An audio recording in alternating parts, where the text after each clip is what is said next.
Bismillahirrahmanirrahim. Alhamdulillahirabbil alamin wassalatu wassalamu ala asyrafil anbiya'i wal mursalin sayyidina wa habibina wa syafi'ina wa qurratu a'yunina wa maulana Muhammad tibbul qulub wa dawaiha wa afiyatil abdan wa shifaiha wa nurul absar wa diyaiha wa qutil arwa wa hidaiha wa ala alihi wa sahbihi. Subhanaka la ilma lana illa ma 'allamtana innaka antal alimul hakim. Rabbi shrah li sadri wa yassir li amri wahlul 'uqdatam min lisani yafqahu qawli. Amma ba'd. Alhamdulillah, pertama-tama kita panjatkan puji syukur kepada Allah Subhanahu wa taala karena berkat hidayah, taufik, panjang umur, sehat walafiat, kita dapat kembali berkumpul di rumahnya Allah Subhanahu wa taala dalam acara rutinan bulan kita, yaitu majelis taklim sekaligus majelis zikir Ratibul Haddad dan pembacaan kitab hadis Rumatul Hadis. Mudah-mudahan berkumpulnya kita di rumahnya Allah Subhanahu wa taala yang mulia ini dalam acara yang mulia, mudah-mudahan kita semuanya dijadikan Allah Subhanahu wa taala orang-orang yang hidupnya mulia dunia akhirat, mendapatkan keberkahan, limpahan rahmat ridha dari Allah Subhanahu wa taala dunia akhirat. Mudah-mudahan hajat-hajat kita semuanya dikabulkan oleh Allah Subhanahu wa taala. Mudah-mudahan rezeki kita diberi keberkahan oleh Allah Subhanahu wa taala. Umur kita diberi keberkahan oleh Allah Subhanahu wa taala, dan mudah-mudahan doa-doa kita semuanya diijabah oleh Allah Subhanahu wa taala. Amin ya rabbal alamin. Bismillahirrahmanirrahim. Wa qala musannif rahimahu wa ta'ala anhu fi fadilatil jum'ah. Qala Nabi sallallahu alaihi wasallam sayyidul ayyam yaumul jum'ah. Wa qala Rasulullah sallallahu alaihi wasallam man mata yaumul jum'ah aw lailatiha rufi'a anhu azabul qabri. Wa qala Rasulullah sallallahu alaihi wasallam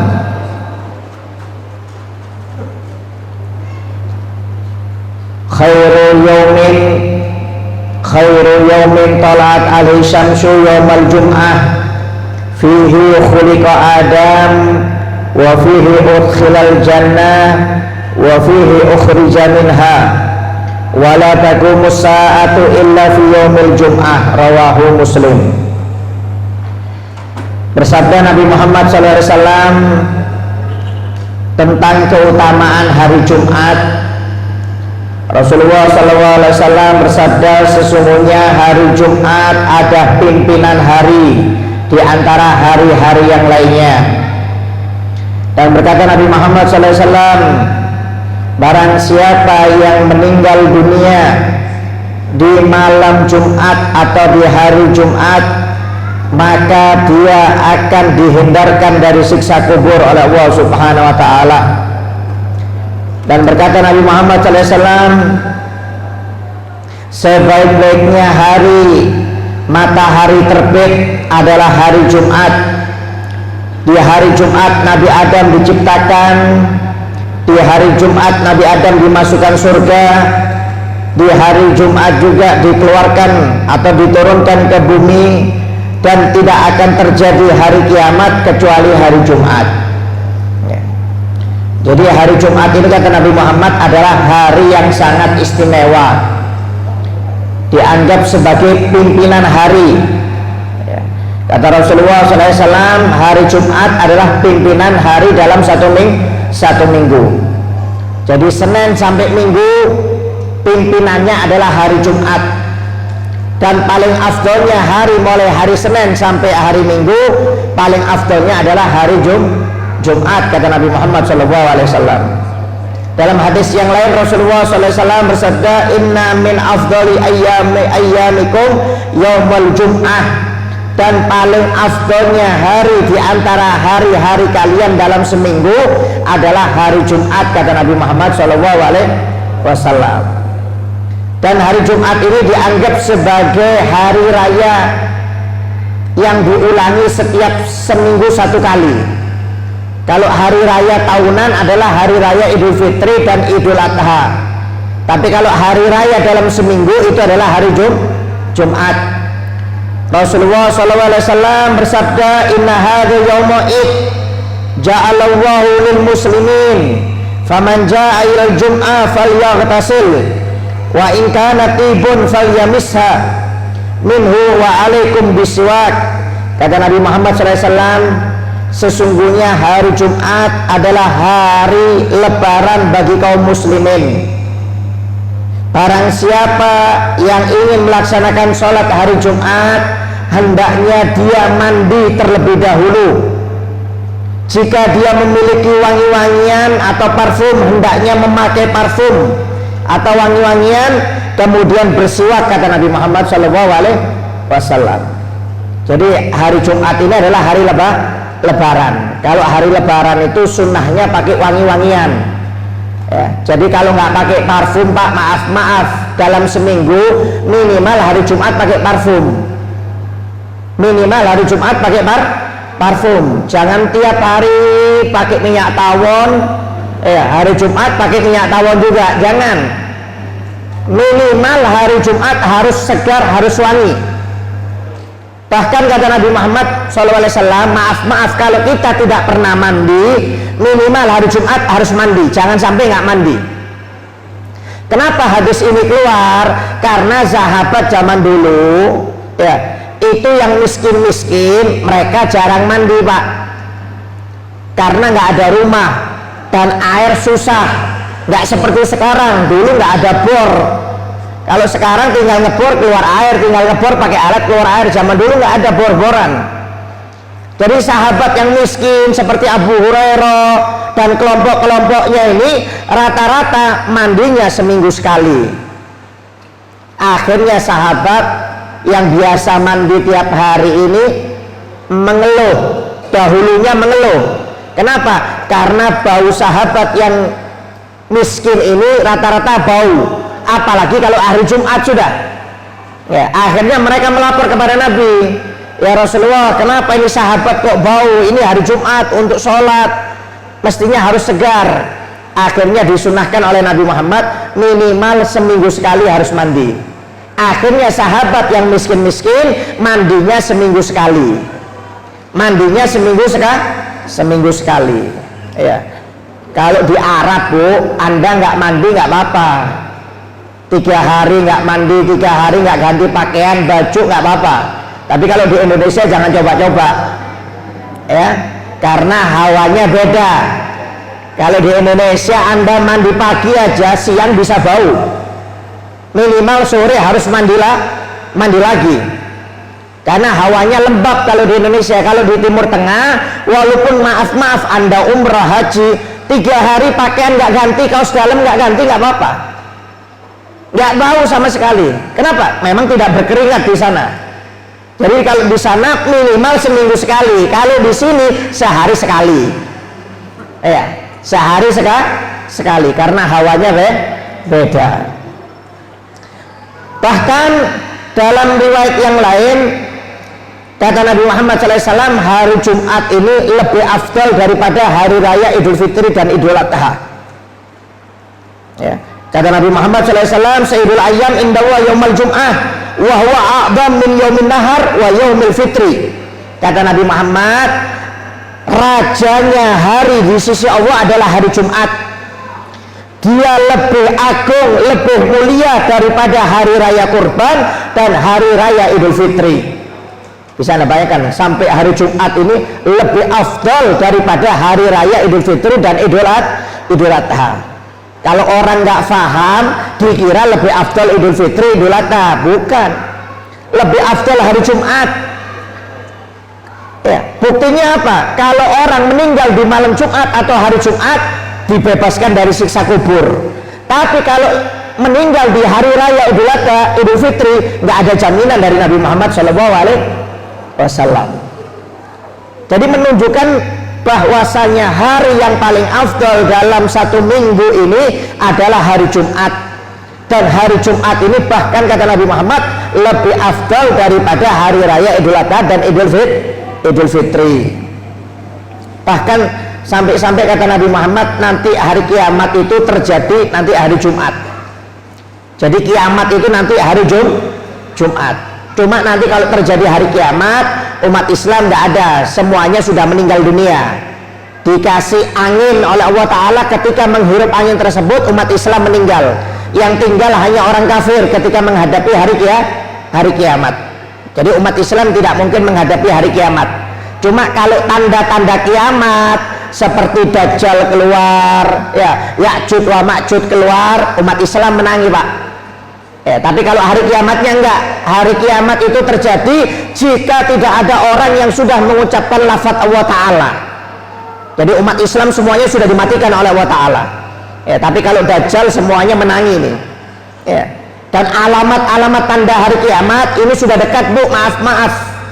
Anda nggak usah sibuk urusan dunia sekarang. Ya.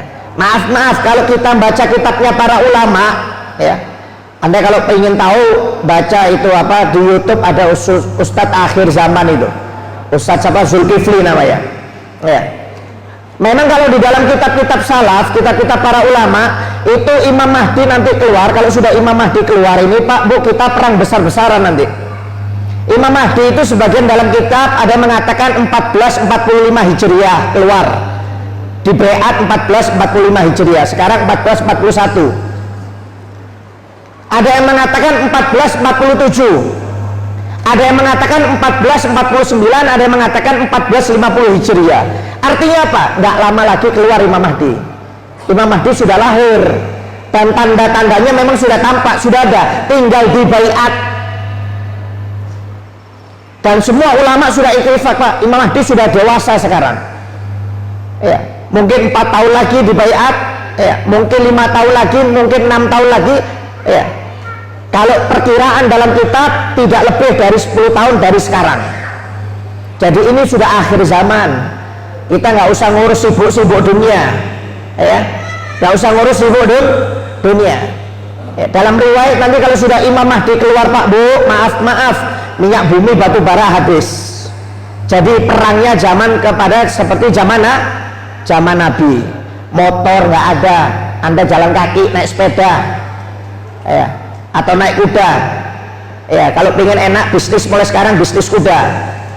Itu laku keras nanti Anda di zamannya Imam Mahdi.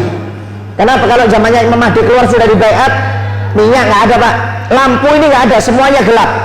Kembali seperti zamannya Nabi Muhammad SAW, penerangannya pakai obor, nggak ada lampu, nggak ada kendaraan. Ya, Anda mau ke Tanjung jalan kaki. Ya. Kalau yang punya sepeda, ya. Mungkin yang punya kendaraan. Ya. Hati-hati. Kalau tanda-tanda kiamat ini sudah dekat. Ya, wallahu alam. Allah yang tahu kapan Imam Mahdi di baiat. Cuma kalau kata para ulama hitungannya, bahkan dalam hadis umurnya umat Nabi Muhammad ini nggak sampai 1500 tahun. Dalam hadis umurnya umat Nabi Muhammad nggak sampai 1500 tahun. Sekarang sudah 1441 Hijriah. Nggak lama, Pak, Bu, umur dunia ini sudah nggak lama.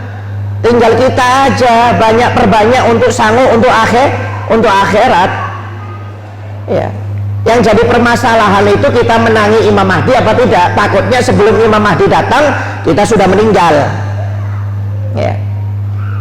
Perang besar-besaran nanti.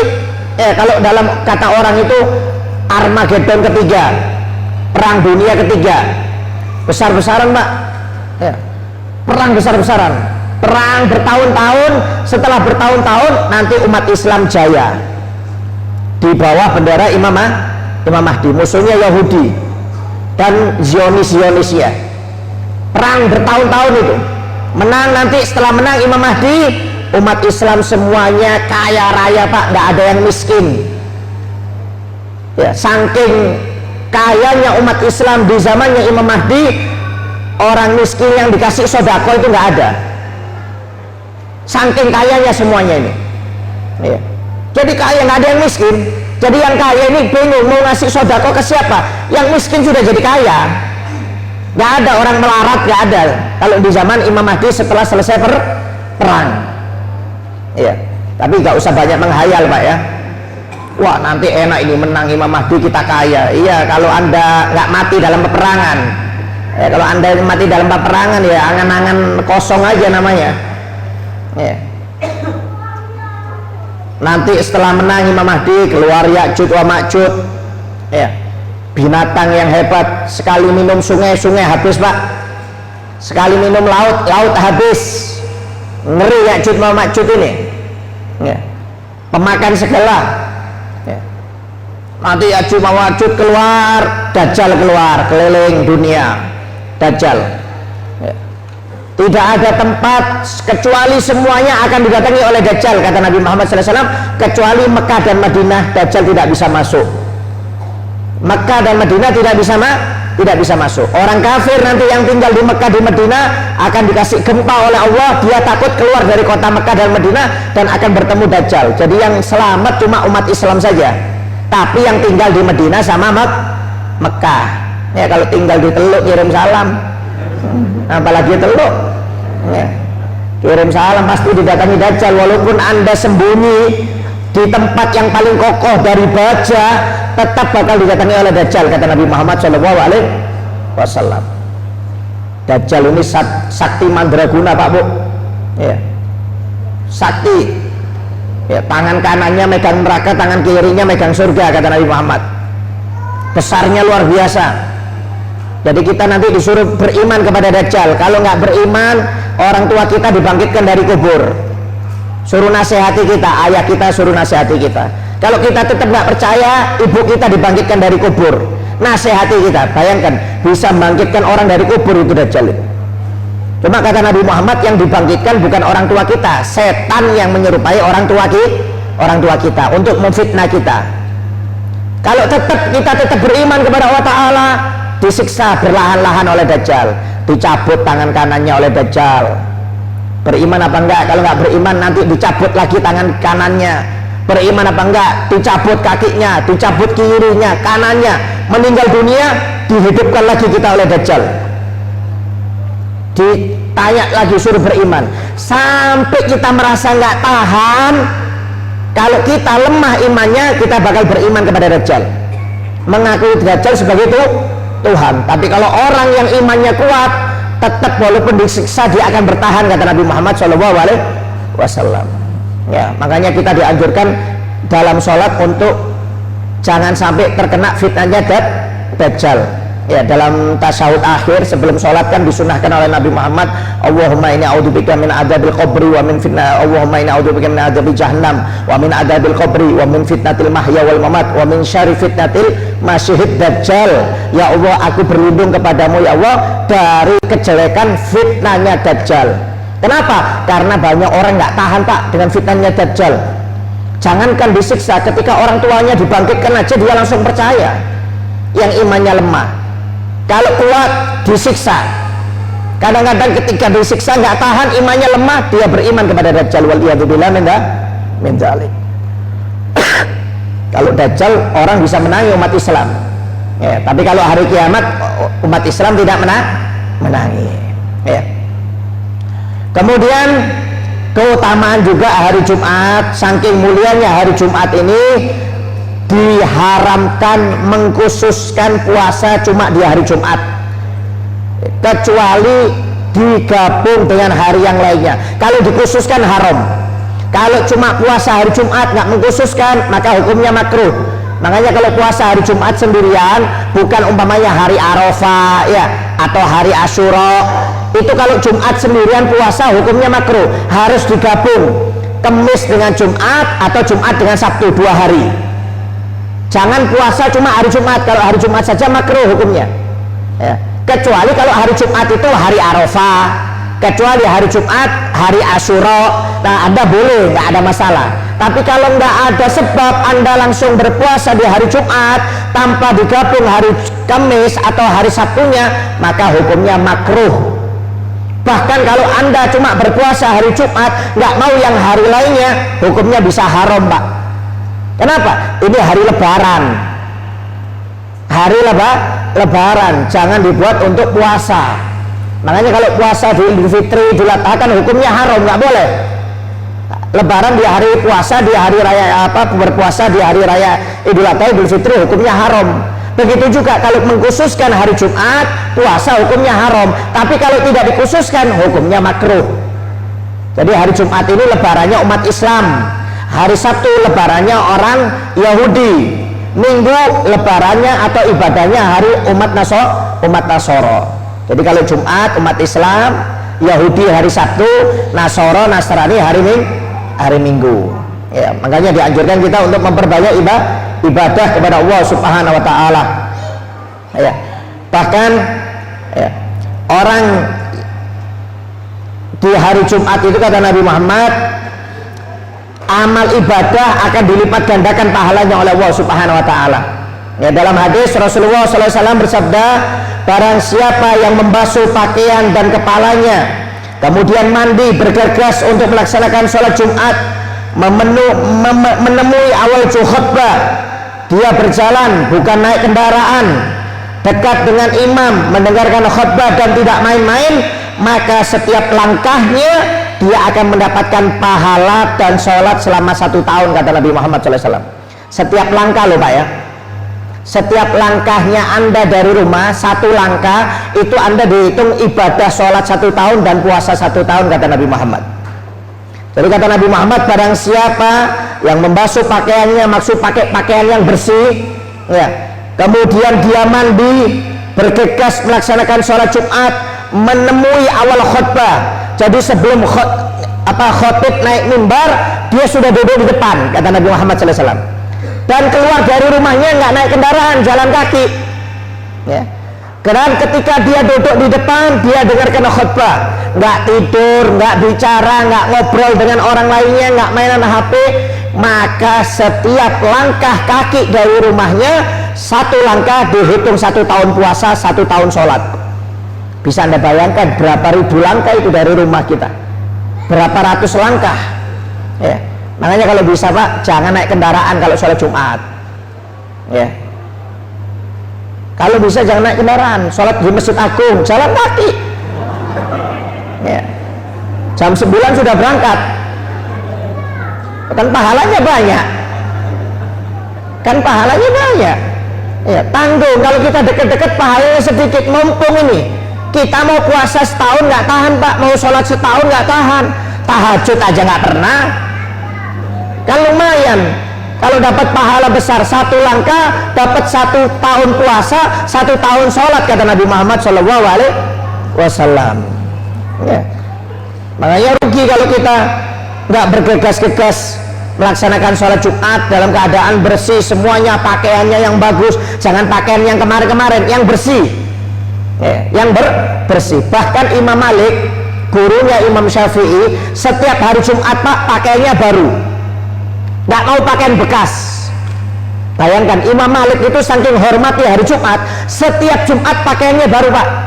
Jadi tiap minggu itu jahit pakaian Imam Malik, habis dipakai hari Jumat disedekahkan muridnya, nanti bikin lagi, Kemis sudah jadi, Jumat dipakai untuk sholat Jumat, besoknya disedekahkan, tiap minggu sedekah, tiap minggu bikin pakaian.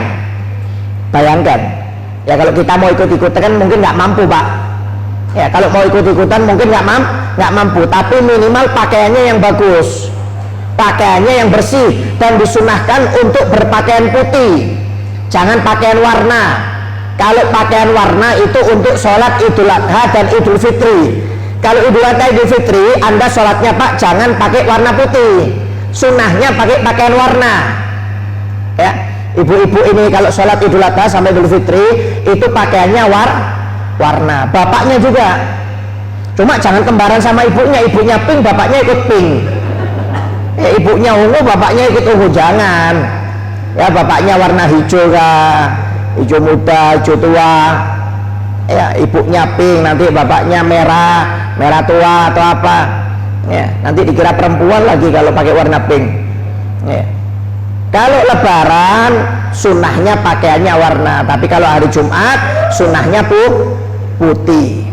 Dan kalau khutbah Jumat ketika sudah naik mimbar Pak, jangan berzikir. Kadang-kadang orang nggak paham ya, dikira baca Quran lebih afdol daripada dengarkan khutbah, padahal malah hancur pahala khutbah Jumatnya, dia nggak dapat apa-apa.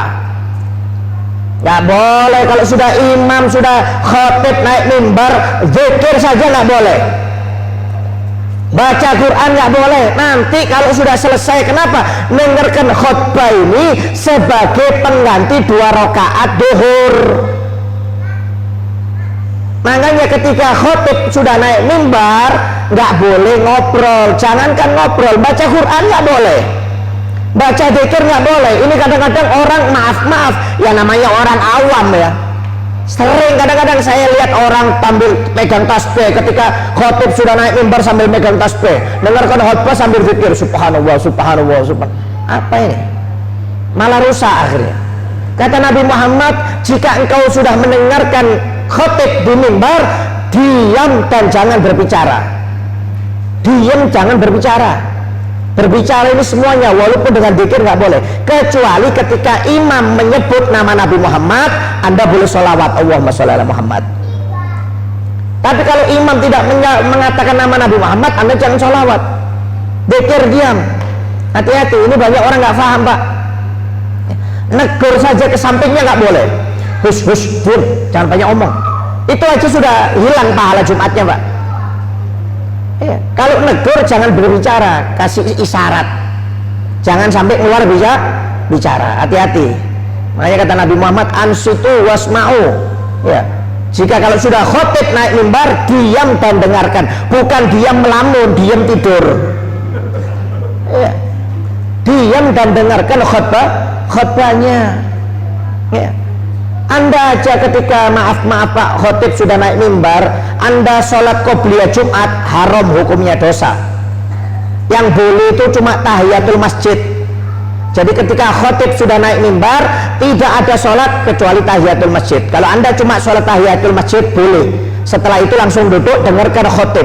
Tapi kalau sholat qobliyah Jumat nggak sah, haram hukumnya.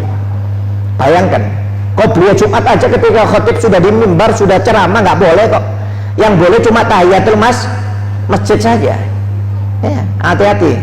Makanya kadang-kadang banyak orang nggak paham tata cara sholat Jumat yang betul itu.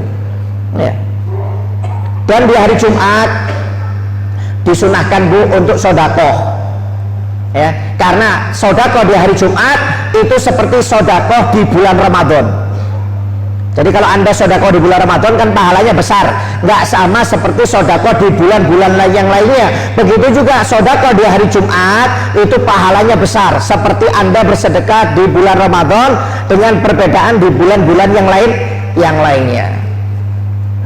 Kalau Anda biasa sodakoh 5.000 tiap hari, kalau hari Jumat naikkan 50.000. Kalau Anda biasanya 10.000 tiap hari, naikkan 50.000 atau 100.000 kalau hari Jumat. Ya. Diganti rezekinya, jangan khawatir. Ya. Bahkan ada kisah Pak Bu, di Malang, Jawa Timur, itu ada tukang becak yang ingin sodakoh hari Jumat. Cuma saking miskinnya dia tidak punya uang untuk disodakohkan. Akhirnya dia sodakohnya, siapapun yang naik becaknya setiap hari Jumat gratis, nggak usah bayar, dianggap sebagai sodakoh setiap hari Jumat, pokoknya gratis. Dan itu terjadi sudah bertahun-tahun Bu, bukan sebulan, 2 bulan, 3 bulan, bertahun-tahun. Subhanallah, sampai lama bertahun-tahun ditakdir oleh Allah Subhanahu wa ta'ala. Waktu itu ada orang kaya mobilnya mogok, naik becaknya bapak itu, tawar-tawaran dulu, sepakat harganya naik, itu orang yang kaya, anggap 50.000 lah ya. Sudah tawar-tawaran di awal, sampai di tempat nggak taunya tukang becaknya nolak, padahal dikasih lebih, dikasih 100.000. Ditanya, kenapa Pak? Ini hari Jumat, saya sodakoh setiap hari Jumat, siapapun yang naik becak saya setiap hari Jumat saya gratiskan. Kaget yang kaya ini, padahal anggap tawarannya 50.000 tapi dikasih 2 kali lipat sama si kaya ini, tetap ditolak oleh si tukang becak ini. Coba kalau kita nanti aja yang kedua sodakoh, kalau ini nggak apa-apa diterima ya. Kaget yang si kaya ini. Oh, akhirnya si kaya ini tanya, bapak mangkalnya di mana? Oh, saya mangkalnya di sana. posnya di sana, terminalnya di sana. Oh ya, dicoba minggu depannya didatangi lagi sama si kaya ini, mau dilihat itu gratisnya jarak dekat apa jarak jauh. Dites sama si kaya, hari Jumat depannya didatangi lagi, diajak jarak yang jarak jauh, jarak jauh, sepakat umpamanya 100.000 ya, berangkat ya, sampai tempat dikasih lebih sama si kaya ini, dikasih 300. Ketika mau dikasih 300 ditolak sama tukang becak ini. Maaf Pak, seperti biasa siapapun yang naik becak saya hari Jumat gratis, nggak usah dilebihkan, tetap nggak saya terima, kata tukang becak ini. Minggu depannya lagi dites lagi Pak, dengan jarak yang lebih jauh lagi. Ya mungkin anggap biasanya kalau naik becak dari sini ke Rending ya dites sama dia dari sini ke Tanjung, ini dites dari Teluk ke Sambaliung ya umpamanya, ini kan jauh ya, ke Rending aja sudah ngos-ngosan naik becak ya, kalau naik motor nggak terasa, ini ngayun ini Pak Bu, bukan becak motor seperti sekarang. Zaman dulu ngayun, nggak ada becak motor ya.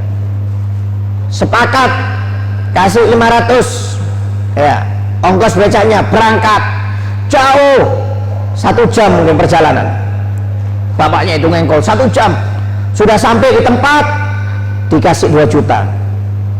Bayangkan bilnya 500 dikasih 2 juta, ditolak sama tukang becak ini, tetap ditolak. Siapapun yang naik becak saya hari Jumat gratis, nggak usah dilebihkan, tetap tidak saya terima. Oh kalau kita Pak kirim salam ya, ya saya aja saya sikat nanti saudaraku habis gini, yang ini sayang ini ya, mumpung di jarang-jarang seperti penumpang seperti ini ya.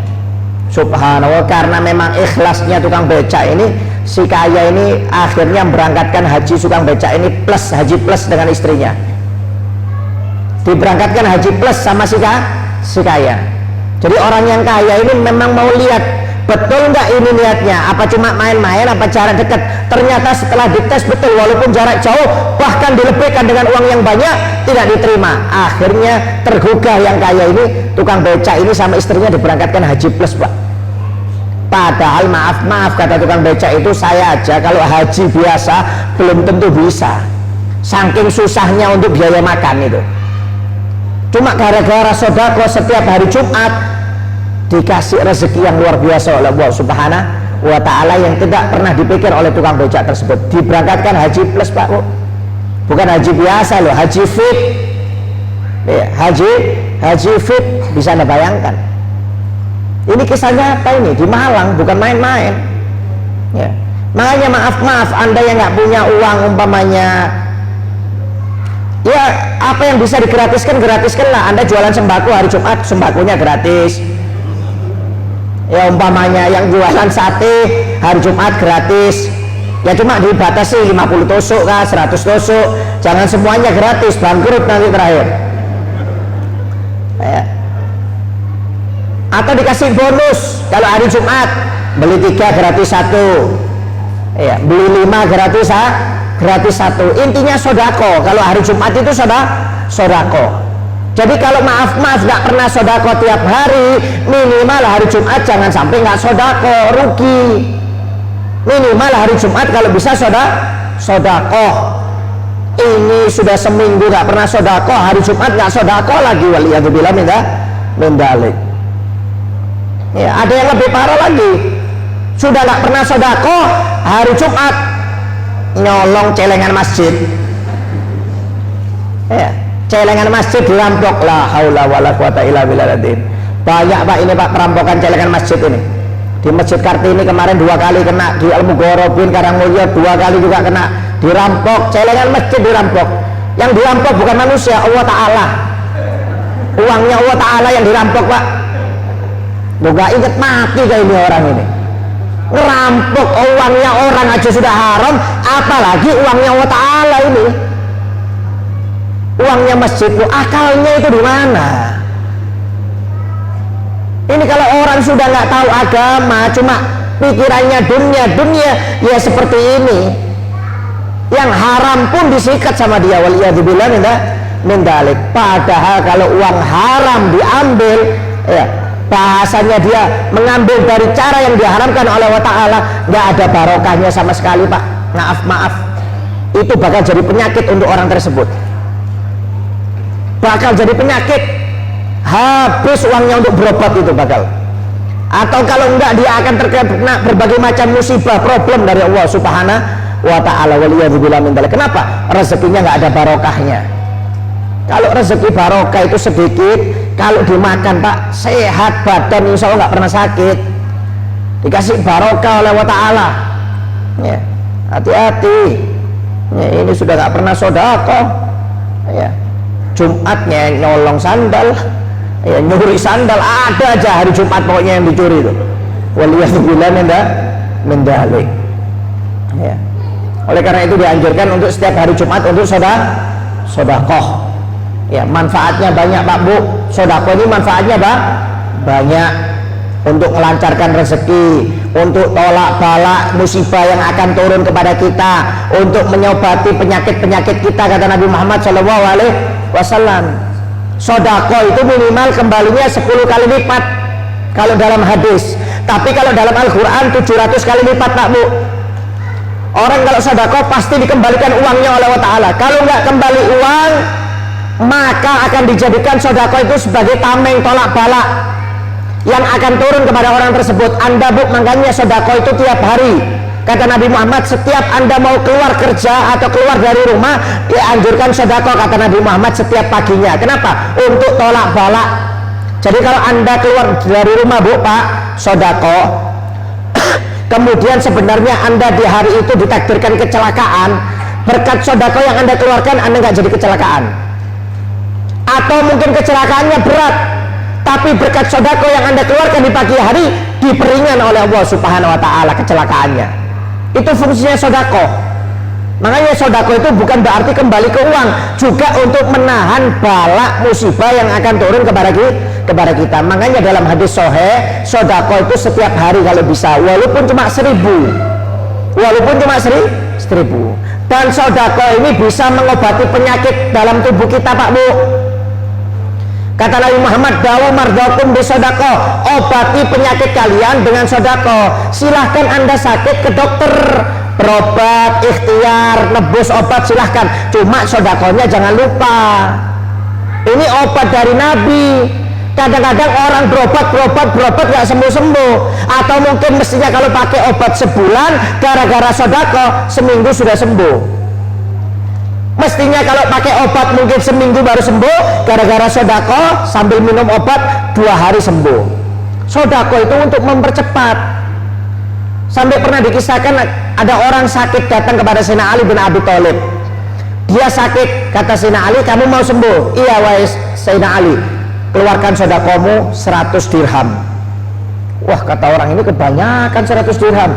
Saya pergi ke dokter aja obatnya nggak sampai segitu, kata ini orang. Kalau saya datang ke tabib, keberatan saya 100 dirham. Ya terserah, kalau nggak mau sembuh silahkan kamu pulang, kata Sayyidina Ali, nggak usah sedekah. Tambah parah Bu. Akhirnya ketika penyakitnya tambah parah, mau dia sedekah 100 dirham ini. Berangkat kepada Sayyidina Ali. Wah Sayyidina Ali, penyakitku tambah parah, aku bersedia untuk mengeluarkan sedekah 100 dirham. Kata Sayyidina Ali, minta maaf, penyakitmu tambah berat, sedekahnya harus naik. Kamu kalau penyakitmu berat sekarang, sedekahmu harus 500 dinar. Wah, ini nggak bisa, kemahalan sedekahnya. Padahal ini orang kaya Pak Bu. Nggak mau dia, nggak mau sedekah 500 dirham. Pulang ini orang. Tambah parah, bukan tambah sembuh. Minum obat pada orang ini tetap tambah parah. Akhirnya sedia untuk mengeluarkan sedekah 500. Datang sambil ditandu oleh keluarganya. Aku siap untuk mengeluarkan sedekah 500 dirham. Kata Sayyidina Ali, naik lagi, penyakitmu tambah parah. Penyakit itu sedekah sesuai penyakitnya. Kalau penyakitnya ringan-ringan, sedekahnya kecil nggak apa-apa. Ini penyakitnya berat kok. 1000 dinar kata Sayyidina Ali. Wah, nggak mau dia, sedekah 1000 dinar. Pulang, nggak lama meninggal ini orang Bu. Padahal sudah minum obat loh. Gara-gara ditunjukkan oleh Sayyidina Ali, Obat itu belum penentu juga. Memang salah satu cara untuk menyembuhkan penyakit. Cuma dikasih tahu oleh Sayyidina Ali cara yang lainnya untuk menyembuhkan penyakit itu sedekah. Meninggal itu orang. Waliyadzubillah. Padahal kaya Pak Bu.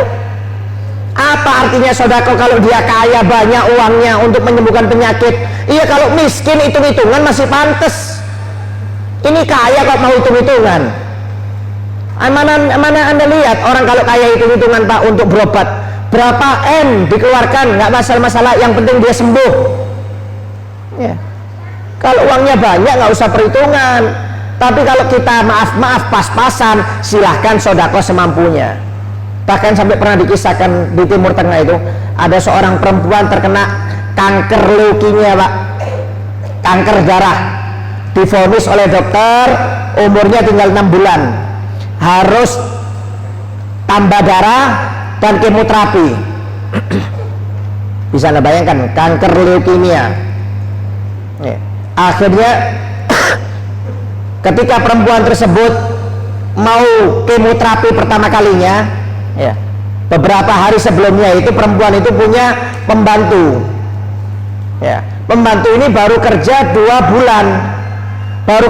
bulan, sudah minta pulang. Padahal kalau di luar negeri itu minimal kontraknya 2 tahun, ini 2 bulan minta pulang.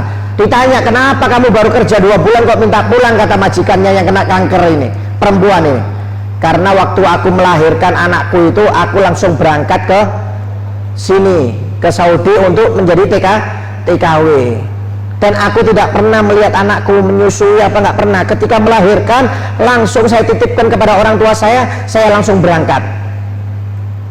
Saya kangen, tidak pernah menyusui anak saya, izinkan saya pulang ya. Akhirnya diizinkan sama majikannya.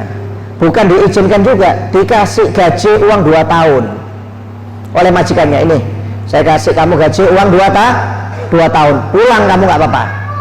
Tiketnya dibelikan Pak oleh majikannya, padahal majikannya itu bayar ke perusahaan TKW, sudah bayar puluhan juta itu majikannya itu. Minimal kontraknya 2 tahun, ini 2 bulan minta pulang, dikasih gaji 2 tahun oleh majikannya. Gajinya minimal 4 juta Pak. Kalau 2 tahun berapa? Setahun 48 juta. Dikasih 2 tahun hampir 100 juta, anggap 100 juta. Baru kerja 2 bulan dikasih gaji 100 juta. Kira-kira ada nggak diteluk kayak gini ya? Saya mau kerja aja 2 bulan tapi digaji 2 tahun. Nanti pindah lagi saya majikan nanti. Ya pokoknya 2 bulan kasih gaji 2 tahun. Gak ada majikan sosial kayak gini. Mungkin dia berpikir umurnya sudah gak lama si majikan ini.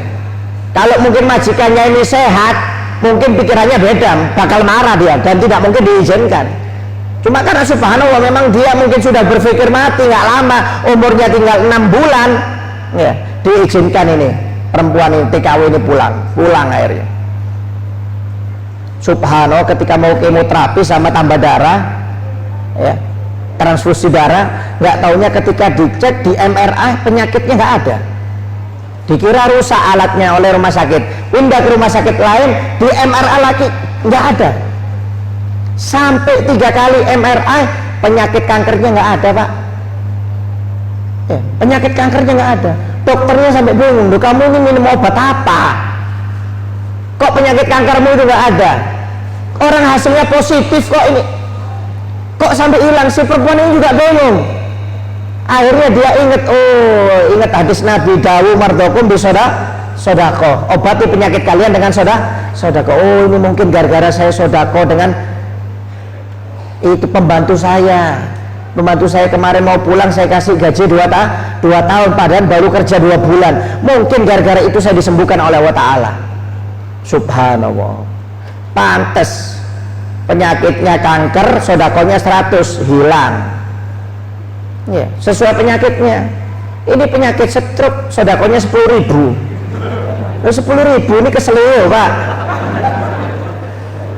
10.000 ini gatel, 10.000, 20.000 gatel masih pantas. Kalau penyakitnya berat, stroke umpamanya, maaf ya, atau yang lain-lainnya ya sesuai ya. Kalau cuma 1.000, 20.000, 2.000 ya itu yang ringan-ringan Pak. Sekarang ke dokter biayanya mahal, Bu.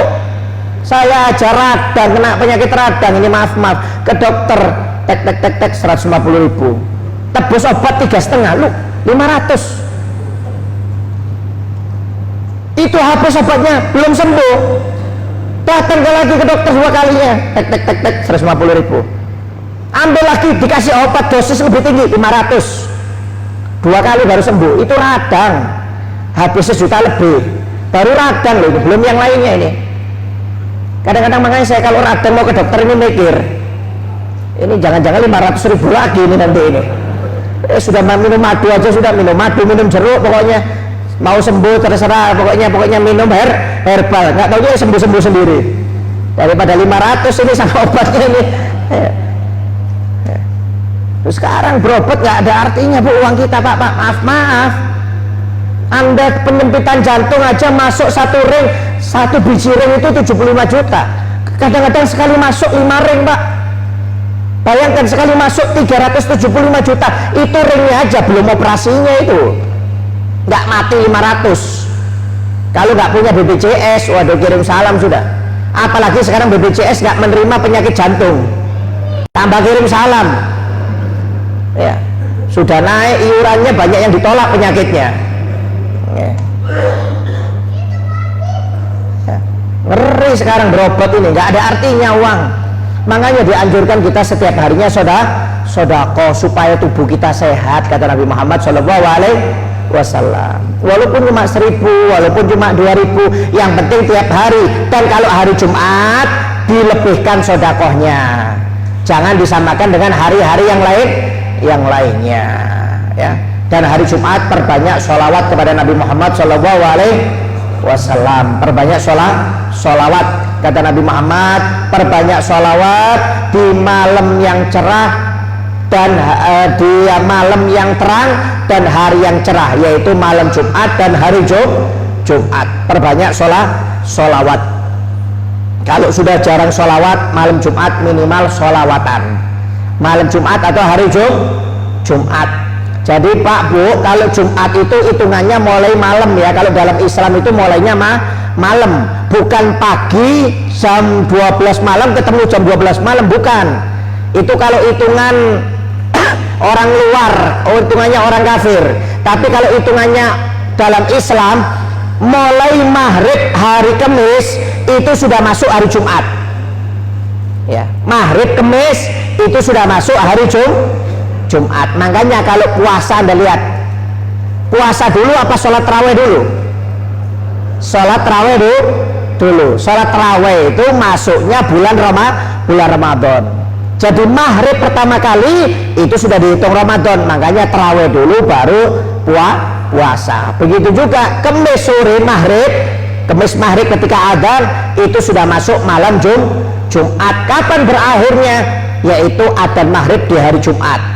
Jadi kalau malamnya itu sudah bukan Jumat malam, itu malam Sabtu.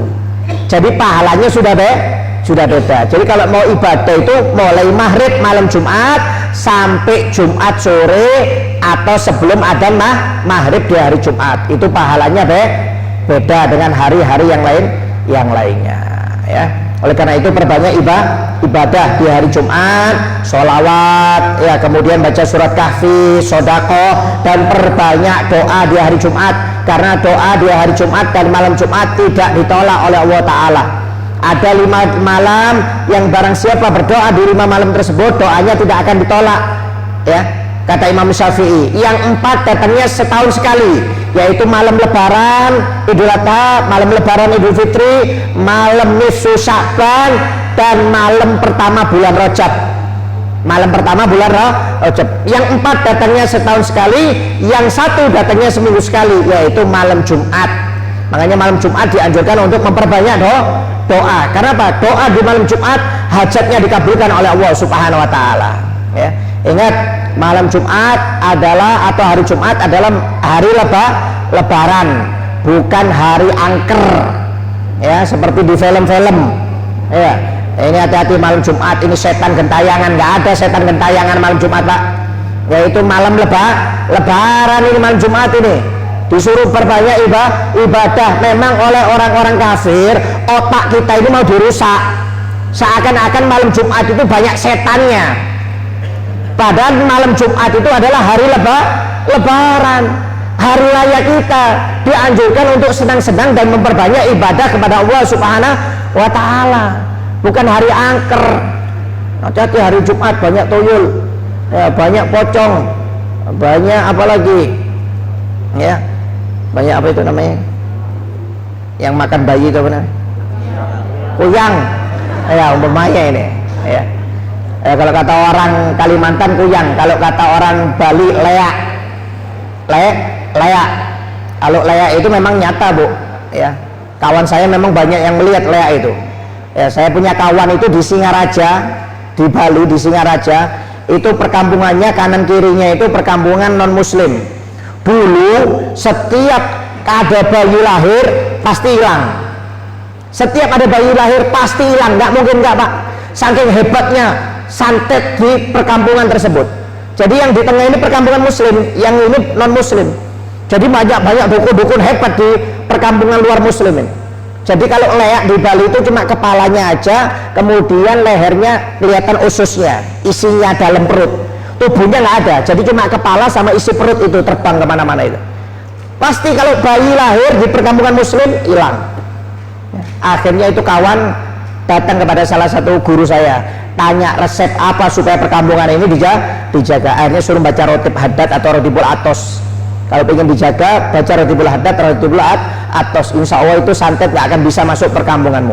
Akhirnya tiap maghrib dibaca oleh satu kampung itu. Subhanallah, mulai dibaca itu Rotibul Haddad atau Rotibul Atos, itu santet leak itu cuma kalau mau masuk perkampungan muslim itu kayak terpental, Pak. Mau masuk terpental. Semenjak itu nggak ada bayi hilang lagi. Semenjak itu nggak ada bayi hilang. Ya karena apa? Dirutinkan di masjid-masjidnya itu, di musola-musolanya dibacakan Rotibul Haddad, Rotibul Atos. Rotibul Haddad, Rotibul Atos ini, Bu, bacaan dzikir-dzikir yang dianjurkan oleh Nabi Muhammad SAW sebagai benteng pertahanan kita. Ya, makanya kalau bisa dibaca tiap hari. Jadi kalau ada orang yang mau berbuat jelek sama kita, ngeracun, ngesihir kita, insya Allah aman, kata Nabi Muhammad SAW. Ya, karena apa? Itu benteng pertahanan kita dari orang-orang yang dengki, nggak suka dengan kita. Kadang-kadang kita nggak salah, Pak. Ada aja orang yang dengki itu aja, maaf. Ya, orang yang hasut itu dengki ada, walaupun kita nggak salah. Ya. Makanya dalam surat Al-Falaq, wa min syarri hasidin idza hasad, dan berlindung dari kejelekan orang yang dengki, orang yang hasud. Surat Al-Falaq itu. Jadi kalau kita sering baca surat Al-Falaq, insya Allah akan dijaga oleh Allah dari orang-orang yang hasud sama kita. Ya, kalau orang sudah hasud ini jahat, Pak. Kadang-kadang maaf, kalau sudah saking jeleknya hasudnya, main belakang sudah main dukun. Main dukun. Ya, kata pepatah, cinta ditolak, dukun bertindak. Ini orang hasud ini. Ya, bukan masalah cinta aja. Oh ya, orang kalau kamu ya bahasanya kamu sayang nggak sama aku, ditolak sama perempuannya. Oh hati-hati, dukun bertindak sebentar lagi. Ya, bukan masalah itu aja, masalah dagang, ya, masalah persaingan profesi, waliyadzubillah min dzalik. Ya, mudah-mudahan kita dijaga oleh Allah Subhanahu wa Ta'ala. Ya, oleh karena itu perbanyak amal ibadah di malam Jumat dan hari Jumat. Ya, wallahu a'lam bishawab. Seperti biasanya, mungkin ada yang mau bertanya, silakan. Ada yang mau bertanya? Oke. Bismillah.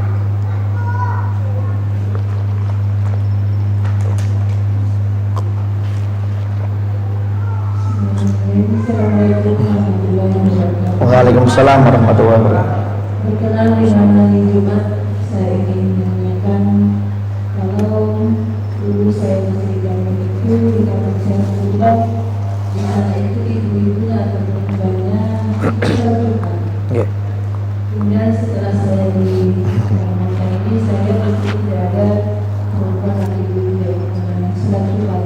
Apakah tradisi itu benar atau masalah?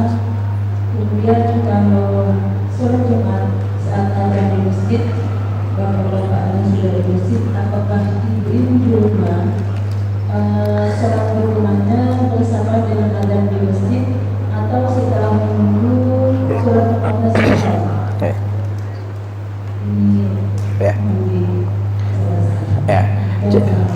Waalaikumsalam warahmatullahi wabarakatuh. Ya, perempuan boleh saja untuk melaksanakan sholat Jumat, ya, tapi tidak dihitung dari jamaah 40 jamaah.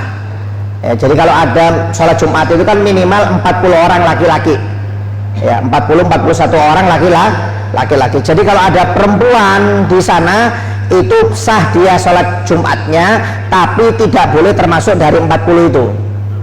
Jadi 40 itu harus murni laki-laki, ya, harus murni laki-laki. 41 tapi ada 5 orang yang perempuan, jadi yang 36 laki, nggak sah.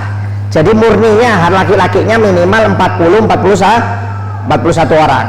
Jadi kalau sudah lebih dari itu kemudian ada perempuan mau ikut, silahkan, sah, ya, sholat perempuannya sah, tapi tidak dihitung dari jumlah sholat Jumat. Si laki-laki tidak boleh termasuk dihitungkan, jadi harus dipisah, ya, paham maksudnya ya? Ya, jadi perempuan jangan dihitung dari 40 orang, harus dipisah sendiri. Tapi kalau dia ikut sholat Jumat dengan laki-laki sah, tidak usah sholat duhur lagi, nggak ada masalah, boleh, ya. Tapi jangan terus-terusan. Itu mungkin biasanya kalau orang lagi maaf kayak umroh ikut sholat Jumat nggak apa-apa, ya.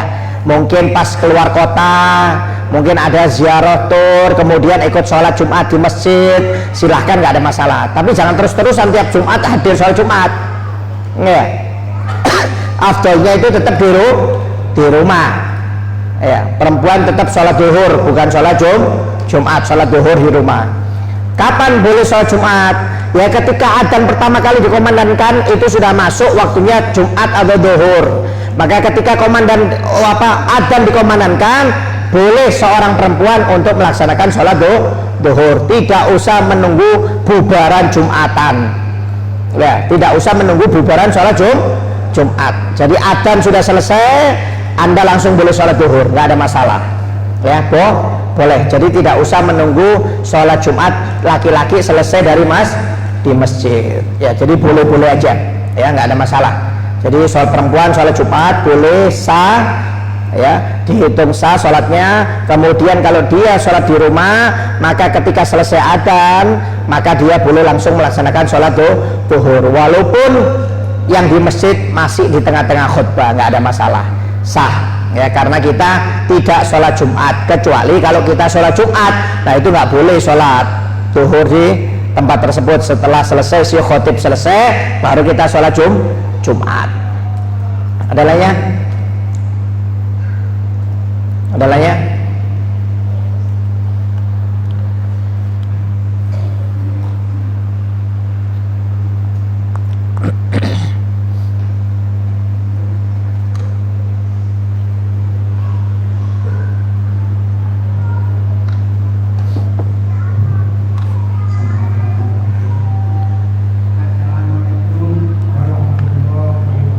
Waalaikumsalam warahmatullahi wabarakatuh.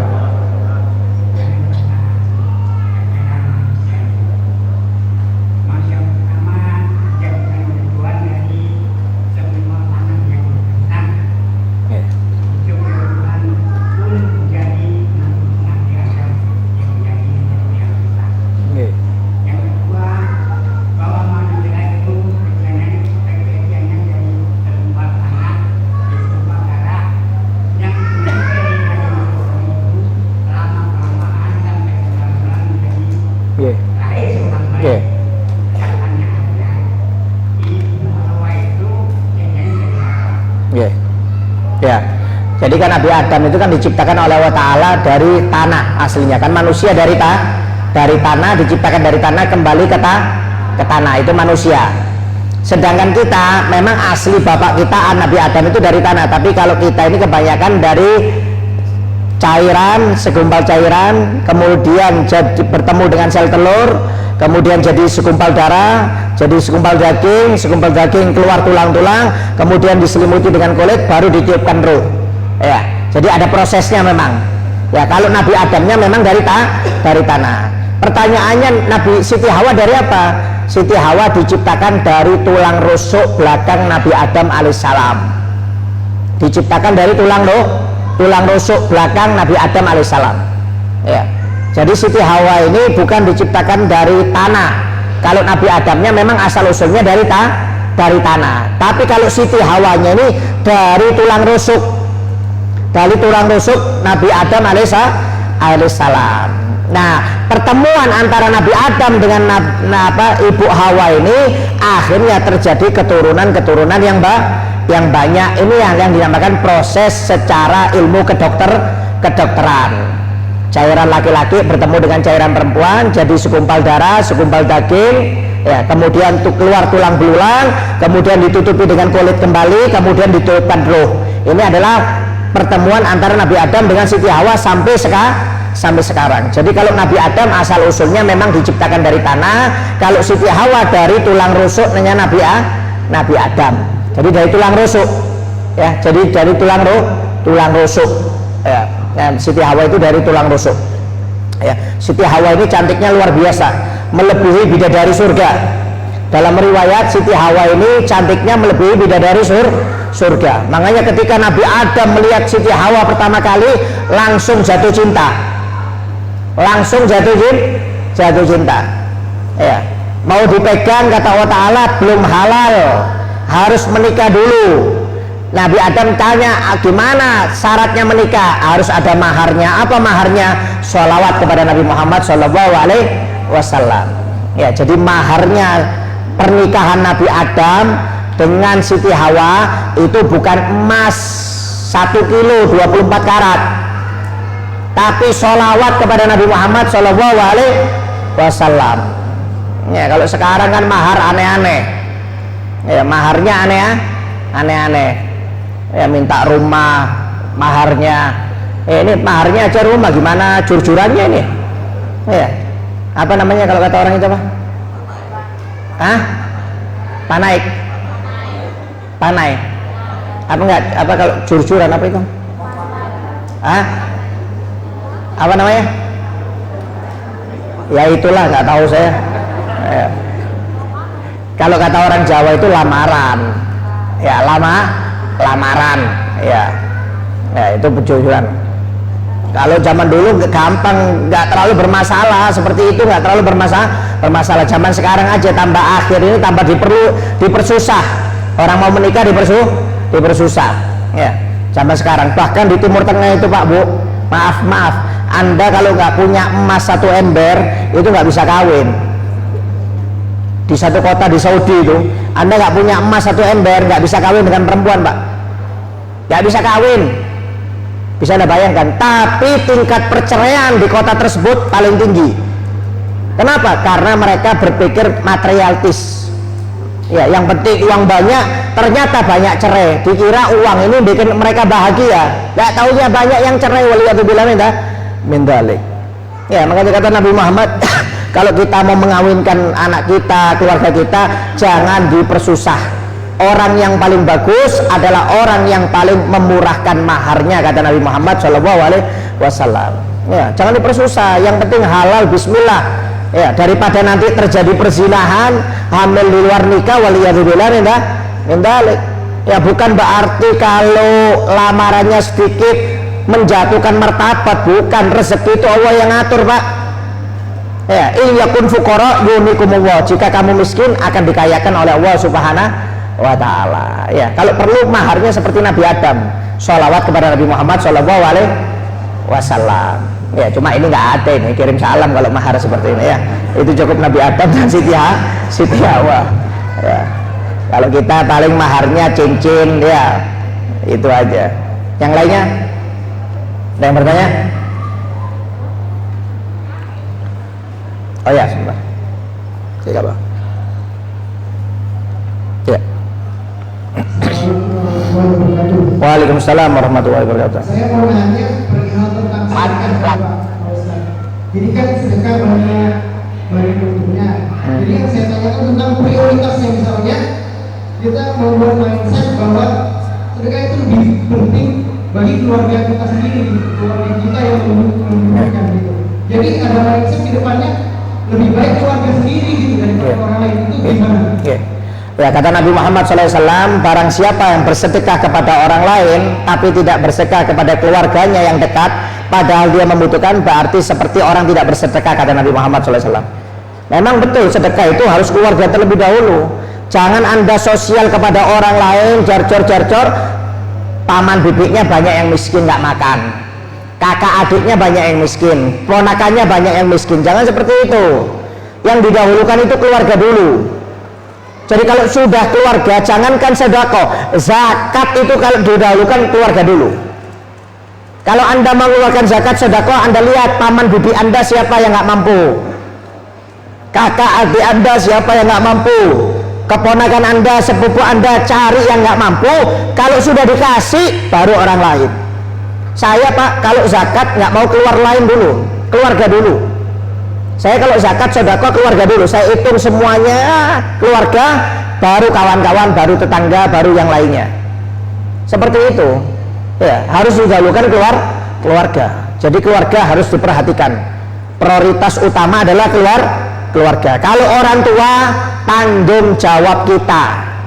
Ya, bukan dikasih sedekah, bukan dikasih zakat. Kalau orang tua, tanggung jawab kita. Maaf. Ya, jadi kalau bapak-bapak ini maaf kalau orang tuanya, tanggung jawab Anda Pak, jangan mengeluh. Saya sudah menafkahi istri anak, jangan ditambah orang tua nggak mampu. Orang tua Anda lebih wajib daripada istri dan anak Anda. Maaf. Kenapa? Kalau istri sudah tanggung jawabnya ke suami, kalau suami masih tanggung jawab kepada orang tua. Ini banyak orang nggak paham. Ya. Kadang-kadang sudah mentang-mentang berkeluarga susah, akhirnya orang tuanya ditelantarkan. Waliyadzubillah min dzalik. Padahal orang tuanya ini kunci rezekinya. Kalau Anda bisa menyenangkan orang tua, dijamin rezeki Anda lancar. Tapi kalau kita nggak perhatian dengan orang tua, jangan harap rezeki kita lancar Pak. Ini sudah janji Nabi Muhammad dan Allah Subhanahu Wa Taala. Makanya maaf ibu-ibu ini kalau bisa dukung suaminya untuk berbuat baik dengan orang tuanya. Dukung. Karena kalau ibu sudah tanggung jawabnya ke suami, kalau suami ini masih ada tanggung jawab kepada orang tua. Ya. Dukung, jangan musuh-musuhan dengan mertua. Nanti suaminya dimarahi kalau ngasih uang ke mertuanya. Ya, ke orang tuanya sendiri dimarahi. Hati-hati Pak Bu, seperti itu. Anda bakal punya menantu berberi kelaku sama seperti Anda kepada mertua. Waliyadzubillah min dzalik. Hati-hati, hukum karma ini. Kalau kita maaf nggak baik dengan mertua, maaf jelek, kita bakal punya menantu akan berbuat jelek kepada kita sebagaimana kita berbuat kepada mertua kita. Makanya dukung suami Anda untuk berbuat baik. Jangan pernah perhitungan dengan orang tua. Lebih baik Anda ngalah dulu, nggak apa-apa. Anda ngalah, nggak usah pakai cemburu-cemburuan. Orang tuanya diberikan mobil, diberangkatkan umroh, terus saya dibiarkan. Sabar. Kalau suami Anda tidak menyenangkan Anda, nanti Anda punya menantu bakal menyenangkan Anda. Dibalas oleh Allah Subhanahu Wa Taala. Ya. Sudah contoh konkret Alqamah Bu. Ya. Istrinya mempengaruhi Alqamah untuk berbuat durhaka dengan ibunya. Anda lihat hidupnya, waliyadzubillah min dzalik. Ini sahabat Nabi, apalagi kita kirim salam. Ya. Oleh karena itu perhatikan keluarga terlebih dahulu. Kalau orang tua tanggung jawab Anda. Ya. Yang belakang.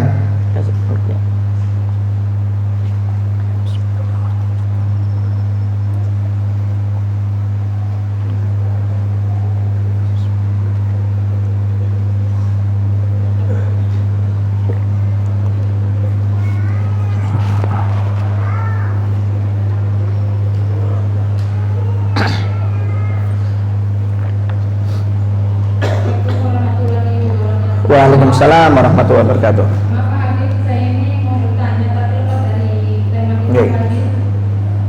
Saya seorang ibu yang ingin berhijrah lah, waktunya Oke. berhijrah untuk aurat. Ya, buat bercanda ceritanya dokternya. Tapi di hati saya ini, ayah saya ini tidak mengizinkan saya menutup aurat Pak. Oke. Pak Habib. Oke. Apa saya harus menuruti kata ayah saya? Apa hukumnya saya? Apa saya berdoa? Suami ada nggak? Ada Pak. Kalau suami gimana? Suami alhamdulillah mengizinkan Pak. Ya. Tapi dia mengaruh ayah saya. Ya. Apa saya berdosa kan enggak menuruti Oke. ayah saya kan? Oke. Jadi kalau perempuan sudah menikah, itu tanggung jawabnya kepada suami yang menentukan, bukan orang tua. Ya, maaf, perempuan kalau sudah menikah, itu yang menentukan hukum itu suaminya, bukan orang tuanya. Jadi umpamanya orang tua Anda menyuruh Anda tinggal di Bro, tapi suami Anda nyuruh tinggal di Jawa, Anda harus taat sama suami, ikut ke Jawa. Jadi nggak bisa. Kalau sudah perempuan, kodratnya itu harus sudah turun kepada suaminya. Ya, orang tuanya sudah habis. Jadi kalau orang tua Anda maaf melarang Anda menutup aurat, ya, menutup aurat ini ada dua ya. Ada dua cara.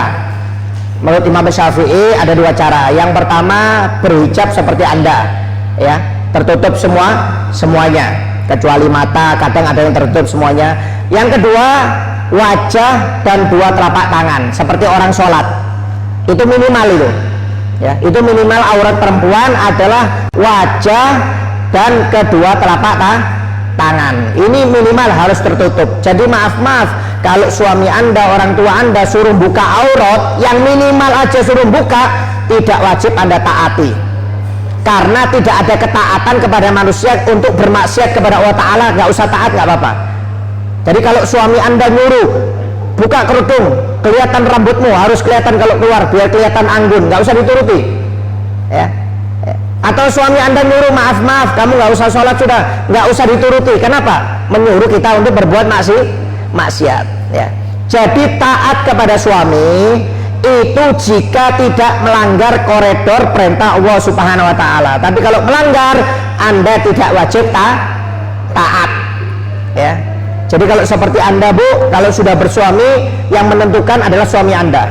Kalau suami Anda ngomong A, orang tua Anda ngomong B, Anda tetap wajib taat kepada suami. Tapi nolak orang tuanya juga yang pelan, jangan kasar, ya. Sekiranya orang tua tidak tersinggung, karena itu termasuk orang tua kita. Minta maaf Pak, ini ada suami yang lebih berhak, saya harus lebih taat kepada suami. Ngomongnya enak, jadi orang tua itu tidak merasa sakit hati dengan omongan kita kalau kasar, ya. Kemudian kalau sudah suami Anda taati, silahkan Anda taat kepada suami, yang penting tidak melanggar dari koridor-koridor yang sudah ditentukan oleh Allah Ta'ala. Jadi kalau suami Anda suruh buka aurat, nggak usah diikuti. Suami Anda nyuruh Anda nggak usah sholat, nggak usah diikuti. Jadi tidak ada ketaatan kepada orang tua atau suami yang menyuruh kepada kita untuk bermaksiat kepada Allah Subhanahu wa Ta'ala, ya. Jadi silahkan Anda lebih taat kepada suami, tapi tetap dalam batas koridor-koridor yang sudah ditentukan oleh Allah Subhanahu wa Ta'ala. Jadi Anda nggak salah, ya. Sama-sama. Ya, wallahu a'lam bishawab. Kemudian ada permintaan suratul Fatihah untuk anak yang sedang sakit, yaitu anak Medina Hanza, anak dari saudara Rahman, dan juga saudara